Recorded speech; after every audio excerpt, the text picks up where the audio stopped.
ChatGPT has a new feature that allows readers to take a picture of a stack of books and then get recommendations for a new book based on the photo.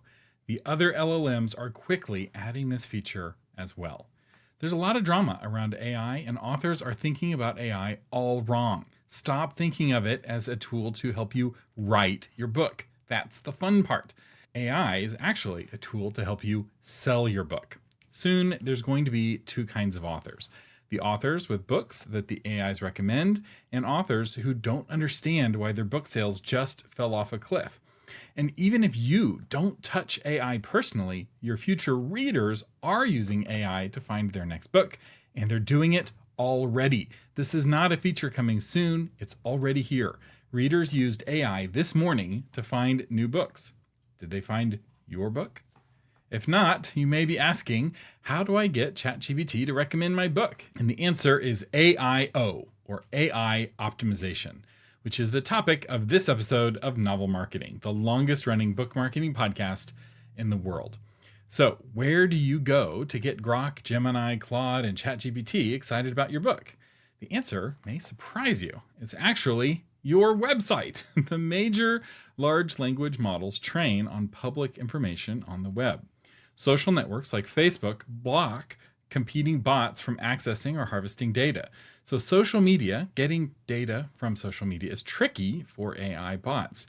And we will talk about social media in a bit because some bots have access to some networks, but all of the bots have access to the open web. The first and best place to post public information on the web is your own author website because you have full control over your author website. There's other elements of AI optimization, but let's talk about the website first because it's what you control. It turns out that the AI bots work a lot like search engine bots. So if you followed my advice on search engine optimization, you're almost there in terms of AI optimization.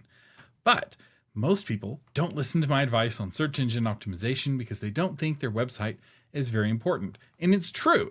Websites weren't as important a few years ago because most readers were going to Amazon for their book-related searches instead of going to Google. But now, readers are trusting AI more and more and search engines less and less. If you want help with author websites, I will say I do have a free course, How to Make Your Author Website Amazing, and we'll link to that course in the blog version of this episode. So here are some tips on how to optimize your website for the AI bots. The first tip is to use WordPress. The reason that WordPress is the most popular website engine in the world is because it's the most optimized for search engines. And remember, search engine bots and AI bots are very similar.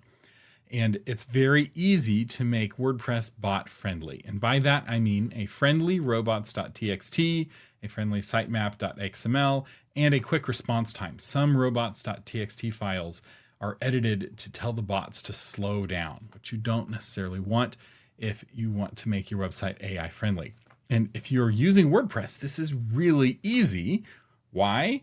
Because Yoast SEO, which is the plugin that I recommend for search engine optimization, it's a free plugin. It handles all of this for you. So if you're using Yoast SEO, everything I talk about in this whole section is going to be a lot easier. And if you're not using it, give it a try. If you're not on WordPress, I don't know what to tell you. So you can do some of these other things, but it is going to be harder and you're going to have to figure it out. Another thing that the AIs really like is something called structured data.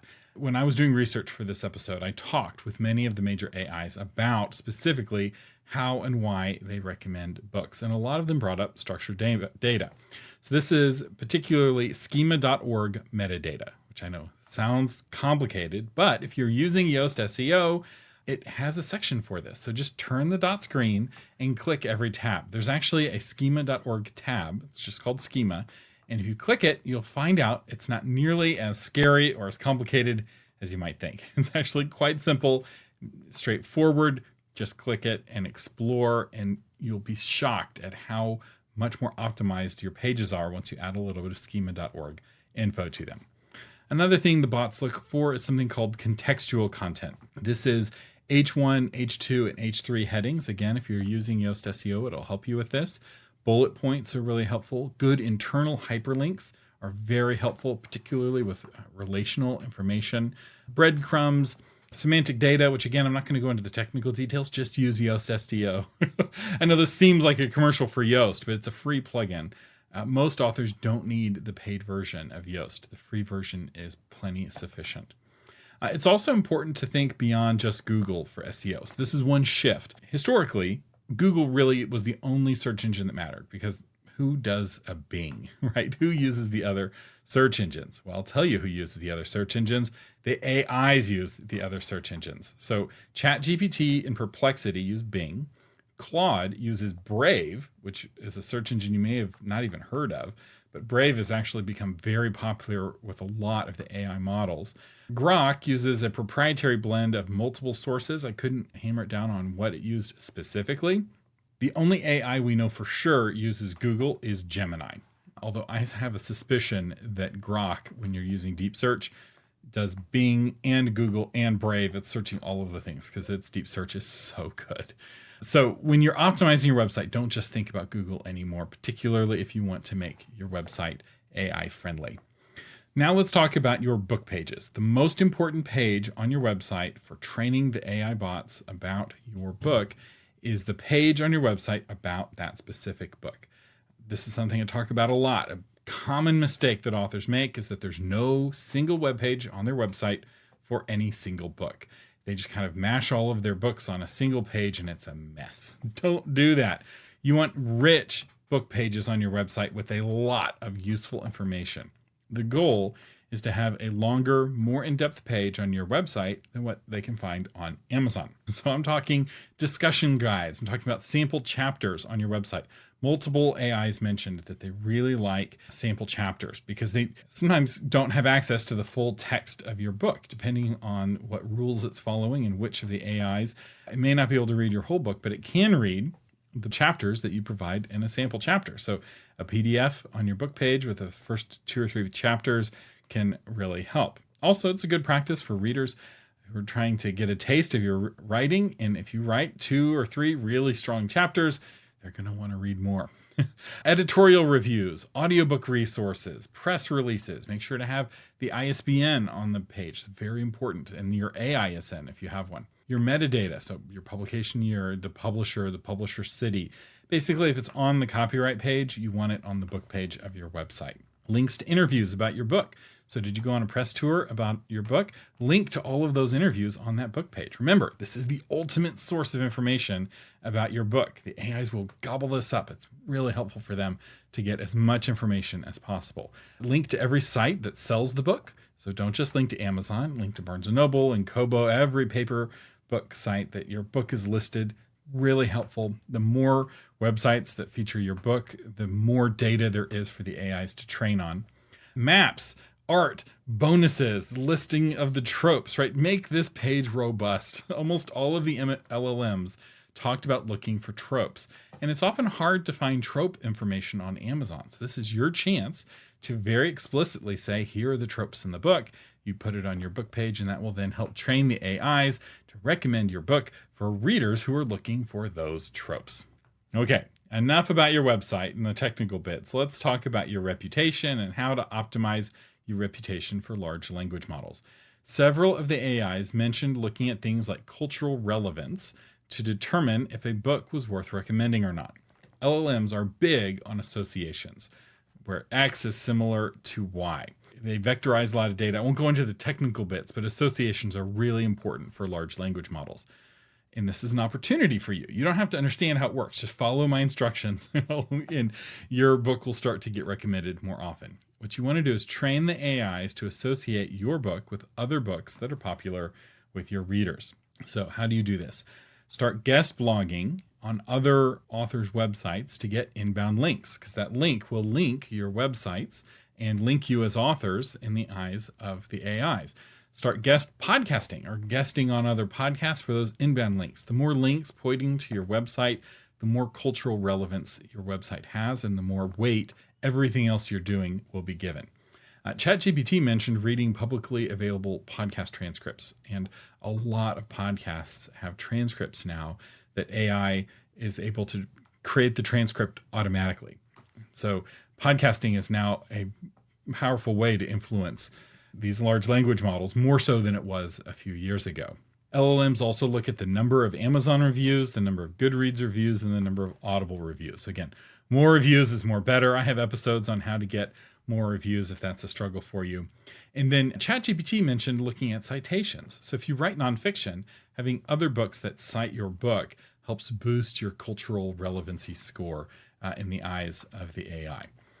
But a big element of cultural relevancy for large language models has to do with PR and what the media has to say about you. So we have to get into a little bit of philosophy here and answer the question, what is true?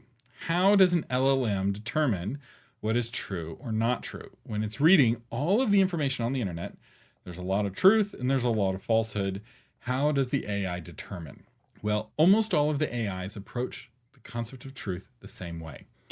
And it's basically this. If the New York Times says it, it's true. So they trust mainstream media over alternative news sources. So if the Wall Street Journal and a blogger disagree, the AI is going to side on the side of the Wall Street Journal, which means that mainstream media and what mainstream media thinks about your book is a lot more important now than it used to be. Because a lot of these news sources, hardly any humans read them anymore, but the AIs read them and pay really close attention.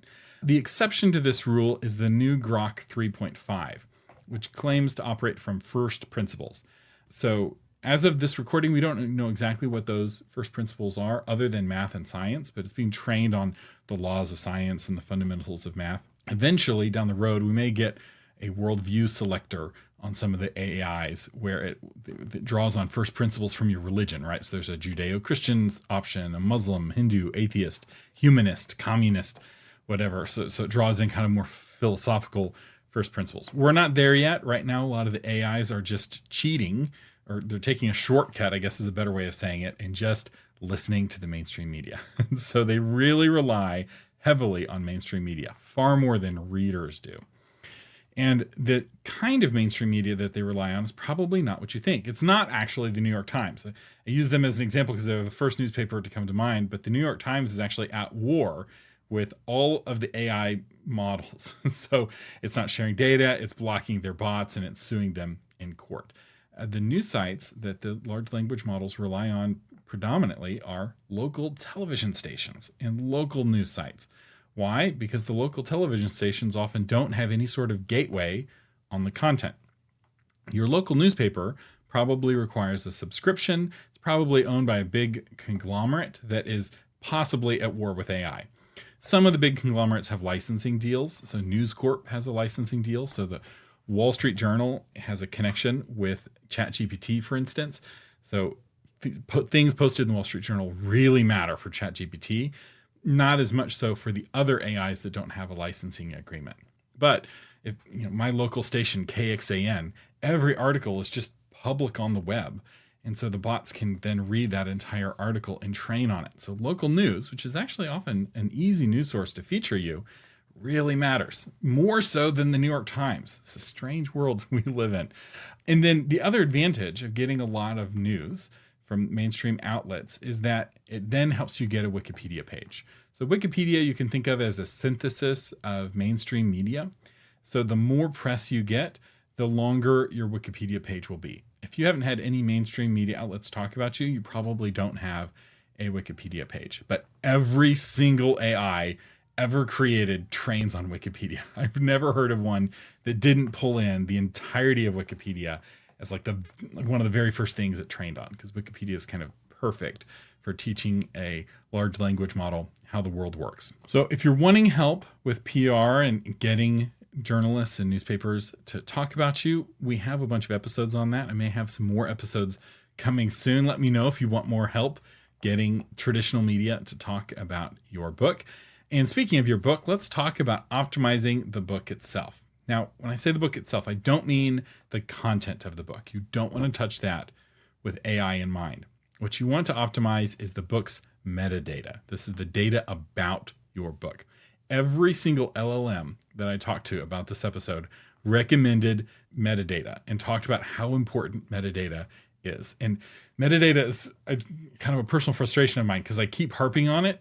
And I keep seeing questions on authormedia.social of people who are struggling and they're having metadata problems and they didn't listen to my metadata episode. And so one of my most common responses to people's questions on authormedia.social is please listen to the metadata episode. I know you don't know what the word metadata means. That's okay. You don't actually need to know what it means. You just need to follow my instructions in that episode. And the most important element of your metadata, that kind of the key that controls all of it, is your ISBN number with Bowker. If you're in another country, your country will have its own ISBN numbering system. Some countries give you ISBN numbers for free, and you can research that on your own. But here in the US, ISBN numbers are controlled by a company called Bowker. And it's where you get to set your keywords, your description, your publication date, a lot of the data about your book that the AIs really pay attention to. So you want to have a keyword-rich title and subtitle and series name potentially. You want to have a search-optimized book description, which if you want help with that, I have book description generators in the Patron toolbox. You want to have consistent keywords and consistent categories. And there's an official kind of category that your book will get placed in, which is called, I've always heard it pronounced BISAC codes, but it's BISAC codes. So make sure those are set correctly. And then another thing that can help optimize your book and get the AIs really trained on it well is to publish widely. So if you're only on Amazon, you only have that Amazon page to train the AI on your book. And then maybe your website, if you built a book page on your website. But if you're also on Barnes & Noble and Kobo and IndieBound, suddenly there's 4 more pages, 5 more pages, dozens more pages with that hopefully good metadata about your book to help train the AIs. So your paper book, there's no reason not to be as wide as possible. If you're struggling to get into all of the databases, consider using Ingram Spark to go wide, particularly for your second book and on. I don't recommend Ingram Spark for your first book. Just stay with KDP. But if you're going to make a career of this, you may want to look into mixing Amazon KDP for your Amazon books and Ingram Spark for all of your books outside of Amazon. Also consider having your ebook wide. That's a whole conversation. I have whole episodes on it, whether to go with wide or be exclusive to Amazon. There's advantages and disadvantages both ways. But one advantage of going wide is that you're able to place information about your book on more websites, which will then help train more large language models about your book. And please listen to my episode on metadata. It really is a good episode. I have one of the top experts in the country talking about it. We break it down. It's very simple, and it will really help you sell books. It's not a lot of work. And you just do it one time and then check up on it every once in a while, and you're fine.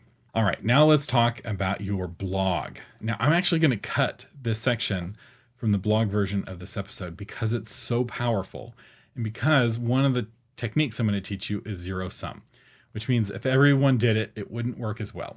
But for those of you listening or watching the YouTube video, you're going to get this really key technique. And I'll also post a text version for patrons. So if you're a blog reader, you can find the text version there.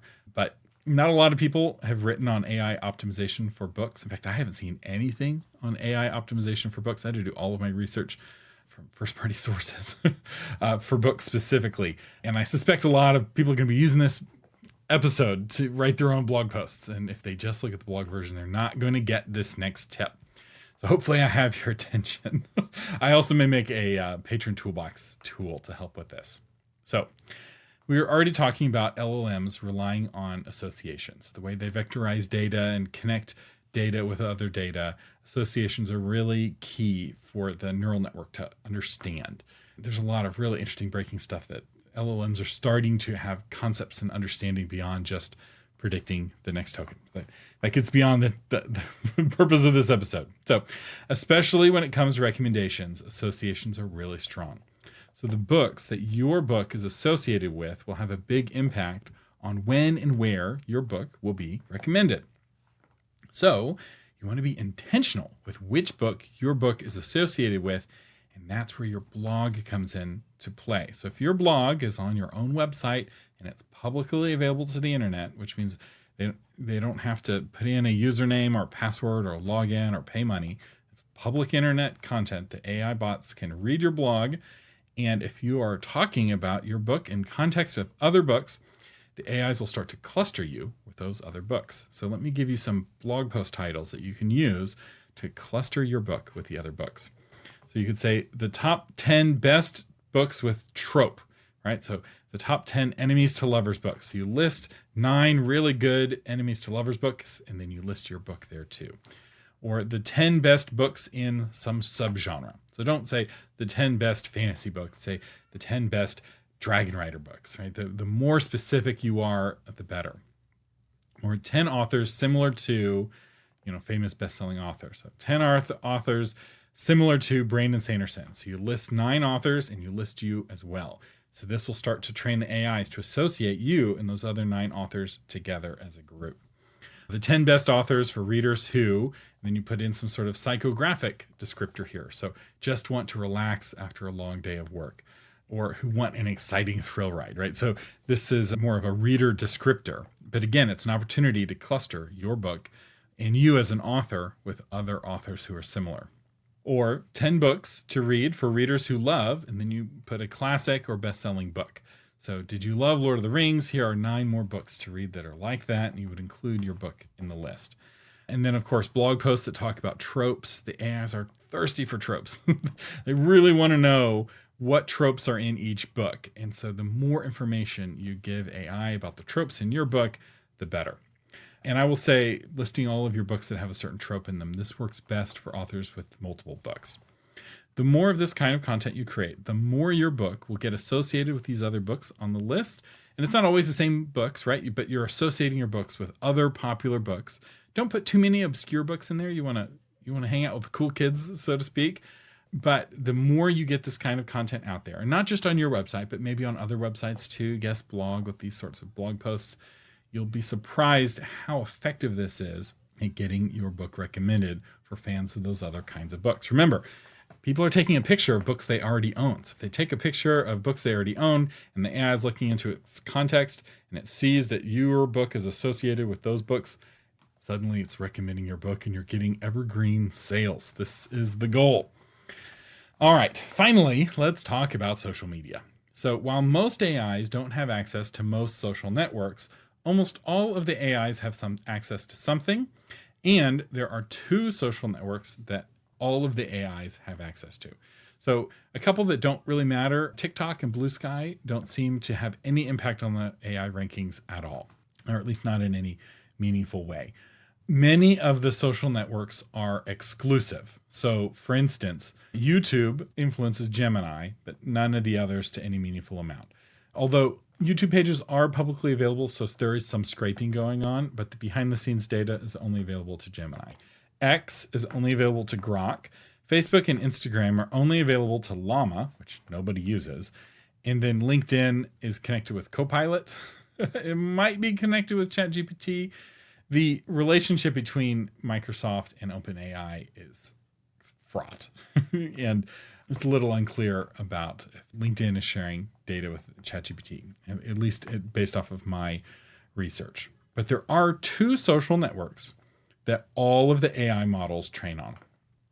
And those social networks are Reddit, which you probably already know about, and the one most important for authors, Goodreads. That's right. All of the AI models train on Goodreads. Almost all of them explicitly mentioned going to Goodreads to understand books. And why these 2? Well, because all of the data, or just about all of the data on both sites, is publicly available on the web. So there's nothing keeping the bots from just harvesting all of the Goodreads reviews, all of the Goodreads ratings, all of the Goodreads lists, all of this delicious metadata. In fact, that schema.org that I was talking about earlier, you may have zoned out a little bit when I was talking about schema.org and the metadata.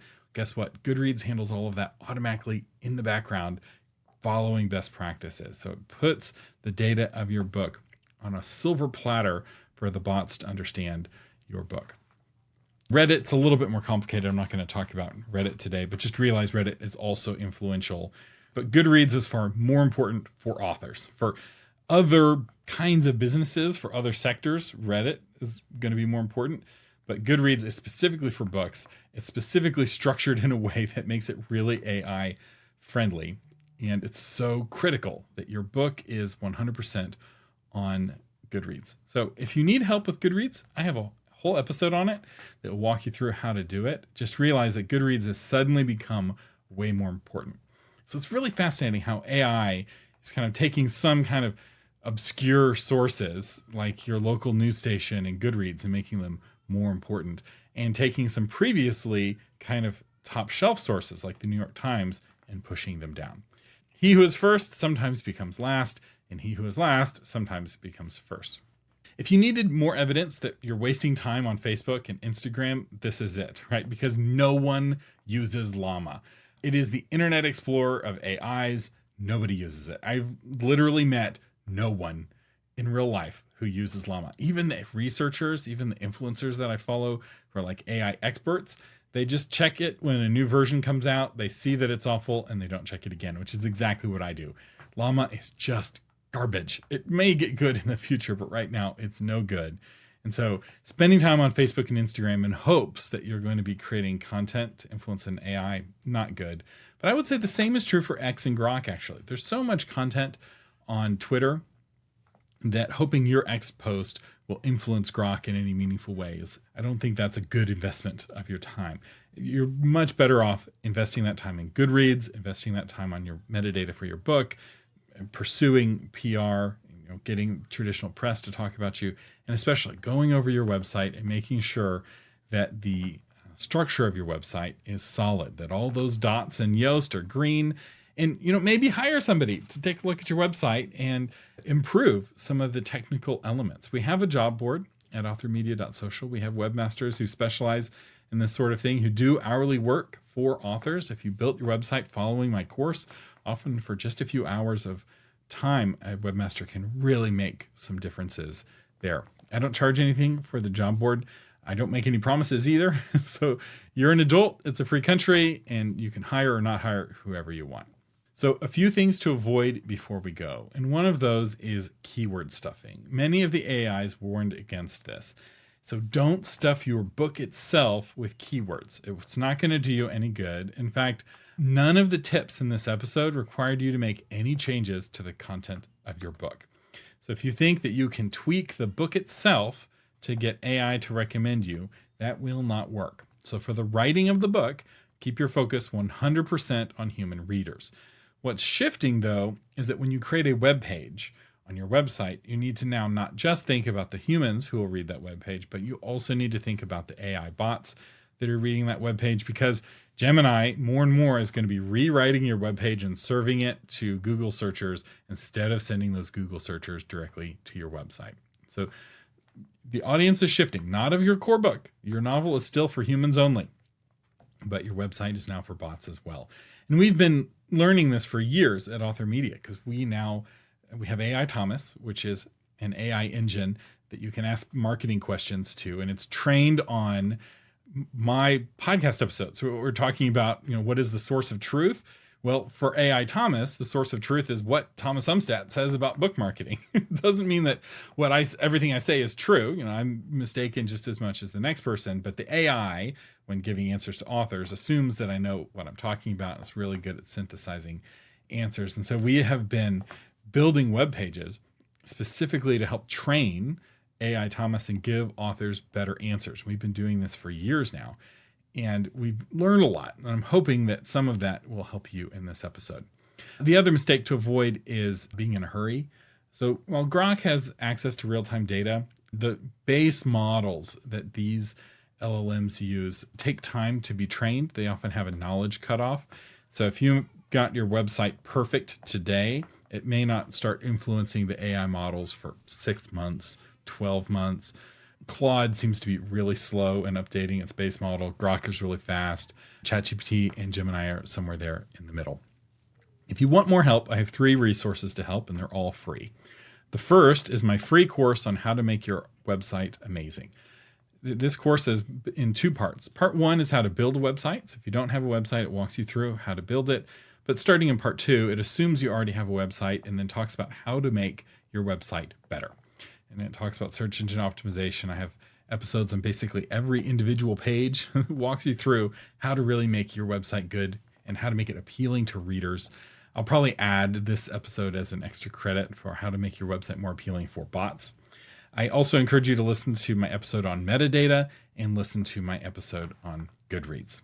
And that's it. If you follow this advice, you'll be well positioned to get the AIs recommending your book as more and more readers ask GPT or Grok or Claude, what book should I read next? And if you can get them to recommend your book will sell like crazy. After I recorded this episode, I couldn't help myself. I did make a patron tool in the patron toolbox to help you with AIO optimized blog posts. So if you go here to anywhere on Author Media, just go to resources, patron toolbox, scroll down to website tools. I've got the blog Brainstormer. You enter in your genre, your book title, and some tropes in your fiction, and then it will start brainstorming blog post ideas for you to use right here. It's that simple. You can check it out and use it if you'd like. I hope you have some fun with it. Our featured patron today is PJ Hamilton, author of From the Piney Woods, 2nd edition. From the Piney Woods is more than a memoir. It is a testament to the indomitable human spirit and its ability to transform adversary into strength. Journey with PJ Hamilton from the rustic woodlands of East Texas to the dynamic life she builds in Florida despite her challenging past. PJ, thank you so much for being a patron of the Novel Marketing Podcast. Thank you for your support that helps keep this free show on the air. I could not do it without you and the other patrons like you. If you want to find the blog version of this episode, including links to everything we talked about today, you can find it at authormedia.com/461. I'm Thomas Umstattd Jr. saying thank you for listening and live long and prosper.